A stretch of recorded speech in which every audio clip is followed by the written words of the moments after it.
Hey guys, Steven here with my 2022 3-channel Dual Rectifier. Today I'm going to do a comparison against the UAD Knuckles pedal that I just recently got. Been recently planning to do this comparison, and then I saw the Andertons video. Almost wasn't going to do it, but I noticed during the video that they had the microphone setting emulation off or whatever. So I love Andertons. I'm always watching their stuff. Love you guys. I know this stuff takes a lot of time to set up and do these comparisons, so I'm not sure if they're going to do theirs again or do a follow-up. So I'm gonna move forward with mine so that we can have a comparison against the 57 and Mesa Cab setting against a real amplifier and Mesa Cab. So let's get straight to it. Check out the sound examples. Check out afterwards. I'll go over the configuration and some of the things to consider for the differences. Check it out.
There you have it. Hopefully you guys dig it. Let me know what you guys think in the comments. As far as my opinion, I'll give you my opinion. My conclusion is that the Mesa amp that they used, the 92 Rev F that they probably used, and the mic and cab and all that, the pedal probably captured it, you know, spot on. I'd love to see an example or a comparison by UA like they did with the Lion and the other stuff, where they bring folks in and A/B it and try, you know, blind test them or whatever. I would imagine that's going to be phenomenal. Love to see that. So they have an ultimate comparisons to what their actual setup was, studio, the space, all that stuff. So this is as close as I could get just for my, you know, what I got going. But hopefully this is a little more accurate to comparison to give you guys an idea of what it's got. Again, that's my 112 cabinet, vintage 30. It is in the closet, so I got some low-end resonance and other stuff possibly in here. With that being said, I think it still conveys the fact that my microphone is so in the middle of the cone. I think that reveals, you know, how much more highs are in a multi-watt. I think It lines with Fluff's video as well, where he showed the comparisons against the 90s stuff and the multi-watts. He had the same kind of thing, I believe, where there was a lot of high end in the multi-watts. The 90s has more gain right off the bat, but it has that low mid nice focus or extra low body to it. And these guys, the multi-watts, have more of the high end. So I had seen that Fluff video, so I was already imagining that the 92 was going to be different. So I imagined that this pedal was going to be a different flavor from the multi-watt. But the fact that they're very close as far as the gain structure, the preamp, the drive, the looseness, it's such a rectifier. I think the pedal is an awesome deal. And that's the reason I got it, actually. That's the reason I got the pedal, was to have a 92 style amp without trying to find a used one. And also so that I don't have to take this guy anywhere and I can just use the pedal live. UA's got great products here. One caveat though, I will point out that when playing the pedal, it does have a little more evenness to it, whereas the amp has a lot of dynamic range on when you palm mute and chug. I think the pedal kind of controls it a bit, or has a little evenness, so I don't know if a compressor and the board were captured in the studio, if that part was playing a factor there. Also, I don't know if in my room, the closet and stuff and the frequency buildup is adding to my dynamic range, but I think, when you play through the pedal through a set of monitors or something else, it's pretty clear that there's some kind of evenness control. So it is a little more album ready, is a little more recording friendly, which sound engineers and people love. So it's just one way to do it. I think it's a really good approach. I think it's still really a great pedal, man. I think everybody should get one. So let me know what you guys think in the comments. I think the pedal is well worth it. I did get mine at a lower price. I do think the price is a little extreme at the 350 or 400. I think the lower price, some lower price would probably be more beneficial. I got mine 350 minus 20% discount the local shop was having, plus I traded in some gear, so I think it was worth it for that. UA, hopefully they bring down the price. Do a comparison. I think you guys will get more fan base with this pedal if you do a comparison. I think folks will love it. Check it out. Laters. For the knuckles example, these are the settings, and I went directly in from the guitar to here, out the patch cable. Patch cable goes under the board, skips the other pedals, and goes to this DI box, so that the same DI box is included for the amp example and the pedal. For the amp example, I went through the knuckles pedal, bypassed, same path through the DI box and out this cable to the amp. So the DI box is in both examples, so that keep it as fair as possible. The settings on the knuckles pedal is like this. So where we have the gain at like 1 o'clock, or sorry, yeah, 1 o'clock on 6. Presence, as the manual suggests, and kind of like Fluff did in his comparisons when he did his 90s stuff against these multi-watts. Keeping them down in that presence sweet zone that the manual recommends. Output just to get level matching. Bass at noon, mid at noon, treble at 1 o'clock or 6, just to get it out of flat. And before all of this, I made sure to put it in alt mode and get rid of all the room, get rid of all the gate up here, get rid of all the overdrive, the tone, and the level. Really, all you have to do is turn down the level. That's all that matters. And that'll shut off the pedal, but I went ahead and adjusted all the other ones down to 0 just to zero everything out, just in case. And I was on the red setting as well. So there you have it. All right, guys, here's the amplifier and the settings that were used. You'll notice that the output, I was able to actually drive the output up at a good range. So I'm using the overall output to, when I actually play, I have channel 1, 2, and 3, and I use this as the overall master. So I can balance the channels individually and then control it here. So that it is running through that. I have the output set to around 4, and so I can push it. And I'm using the masters to push the tubes, and then the Captor X to actually attenuate the speaker volume so I'm not blowing my ears out here. So you can see the presence is on 2, or 9 o'clock if you want to say.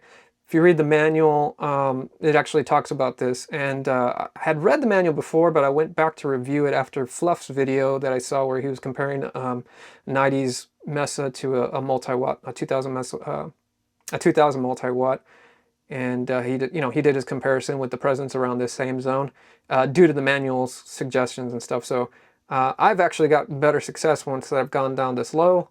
on presence. I never really considered having presence that low on other amplifiers, so when I got this amplifier, it just hadn't occurred to me, and once it was out of my comfort zone, so once I went into there, it was just eye-opening. And the master is not quite halfway, say 1130 or so.